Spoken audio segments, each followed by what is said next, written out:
ESG, we need it like never before, and we need it to stick.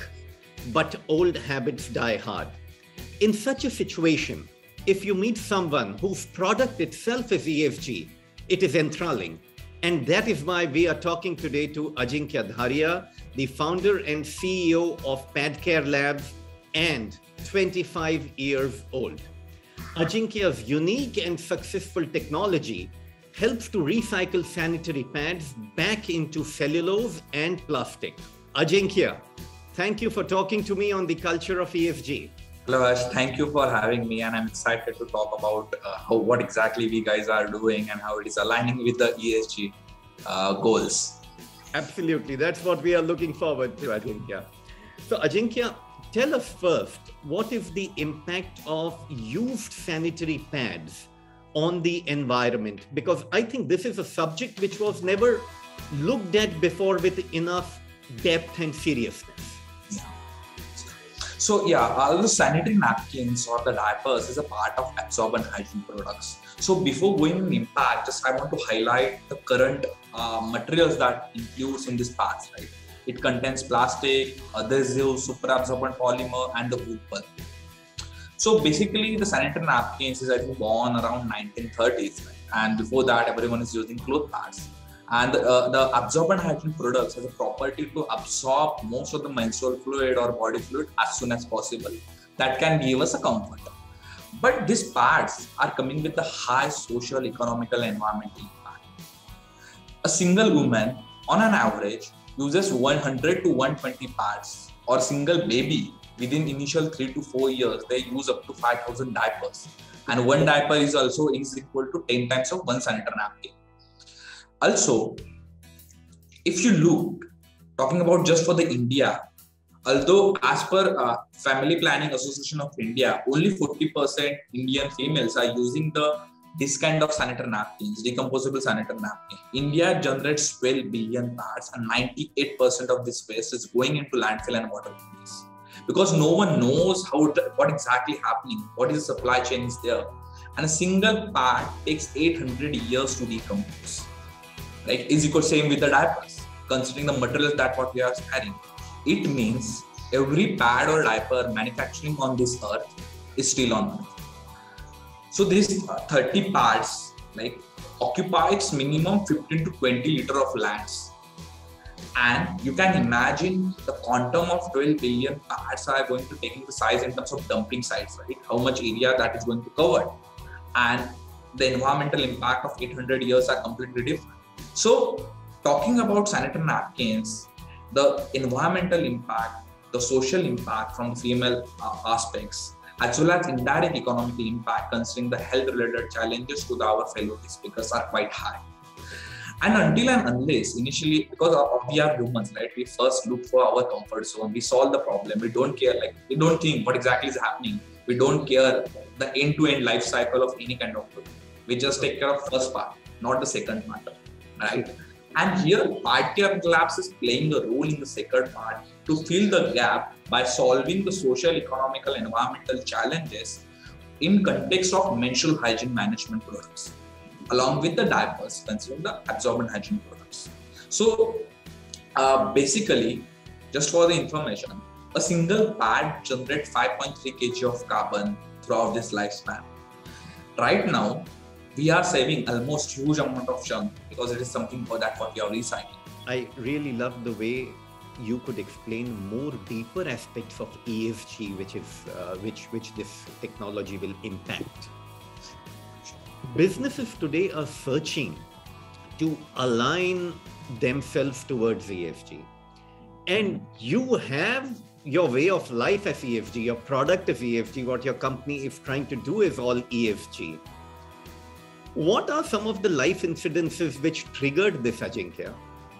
Basically, I graduated 3 years back, but this is something which started at 3 years back, but I was clear since my childhood. I always want to do something for the environment and society when I will get graduated from engineering, right? And this journey started very early. I started observing problem around the environment in terms of my social network, what exactly problem they are facing. Ultimately, in one day, during my final year of engineering, while doing an immersion, I have seen kind of incident while waste pickers handling these kind of diapers and parts by using their hands.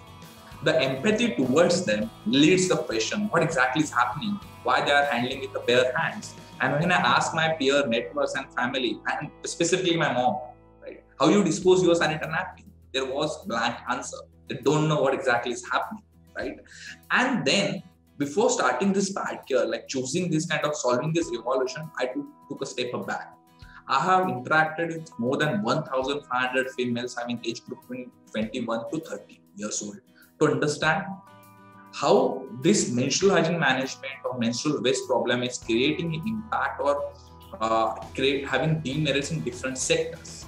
Definitely front-end sector in terms of female-related challenges in terms of their taboo, health, hygiene, privacy. The supply chain related problems because there is no proper separate supply chain is available in the market, and our waste pickers handling this kind of bare hand related to health related challenges. At the back end, there is a technological gap because there is no value addition. Burning is not value addition. Burning is something we are spending something just to get rid of. Someone has to put the cost, right? So as there was like for other plastic related waste, as there is a value, right? Hence everyone is collecting that plastic, hence everyone is collecting, trying to solve that problem. But for the sanitary napkins, absorbent hygiene products, as there is no secondary raw material value, no one wants to touch that, right? So there was a technological gap. And then I was clear in terms of problem, in terms of female-centric problem, waste picker-centric problem, and environment and the technological gap-related problem. Then always I thought and always I think in terms of any kind of business, it is impact-oriented, social enterprises or normal traditional businesses. Their unit economics should be at center. When I am providing X value to certain kind of stakeholders, there can be a one transaction. Always transaction cannot be monetary, but it can be a value transaction can be there, right? And then I got sense that this is a huge, regulations are changing, high demanding like European countries, Indian number of corporates are focusing on ESG related goals. ESG's funds are coming in and CSR funds are flooding in in terms of India as well. So I thought this is a very right problem to solve. Having large, I can connect or I can create that kind of distribution channel and I can solve the female issues, almost half of the population of this world that no one solved because there is a clear market, there are problems and there is technological gap. Hence I chose and we choose at the Padcare to solve this problem, right? And during this ban, one thing what I observed, the alignment with the ESG's goal is direct. In terms of environment, because processing, recycling, we are saving carbons 5.3 kg per pan, and right now we are saving almost 10 metric tons of carbon on monthly basis just by recycling 10 to 15,000 of pans. Second, in terms of social, we are empowering the females. We are trying connecting the tier 2, tier 3 cities, empowering them. We are empowering our waste pickers. We are dignifying them. Like they should feel proud because there is a proper supply chain. Right? They are just right now checking like वो डरते हैं touch करने के लिए. उनको sense आया इसमें pad है, इसमें डायपर है. Because they are also human. They will consider their safety first, right? And then in terms of governments, how we are bringing that transparency, right? Right now, as ERPs, EPR, like extended producer responsibility is taking place. Like recently, you may probably have read the news as well, how it is going for the plastic. In the same way, government is trying for all kind of product, including the sanitary waste, right?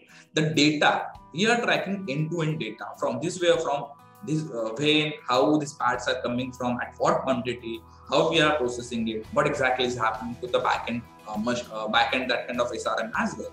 This whole data bringing the clarity, transparency to our stakeholders, right? And where that governance, that accountability, that transparency is playing a role at higher level. It is started in terms of governance, but yes, definitely it's going to play important role such that our funders, our stakeholders can show this data to their investors to bring, like right now, if you look like how the ESG funds are creating more kind of noise, right? And everyone want to part of that, the ESG, because everyone is like right now environmental, starting taking as a climate sensitive actions.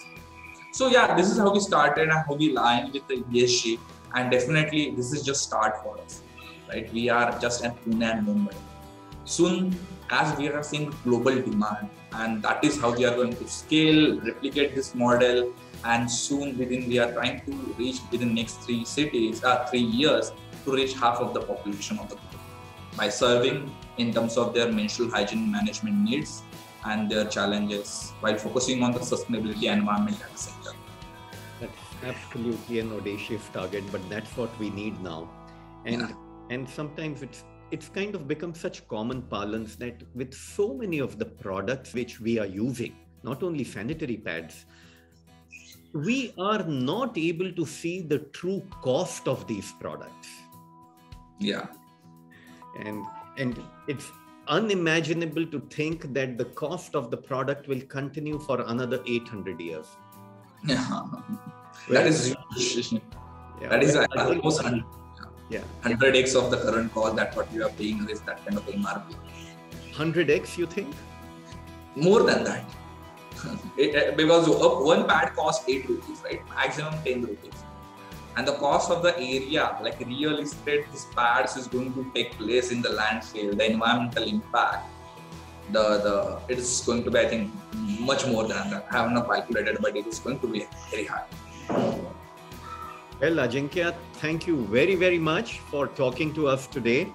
And if any of the viewers want to know more about Ajinkya, check him out on padcarelabs.com. Thank you, Ajinkya. Thank you very much. Thank you.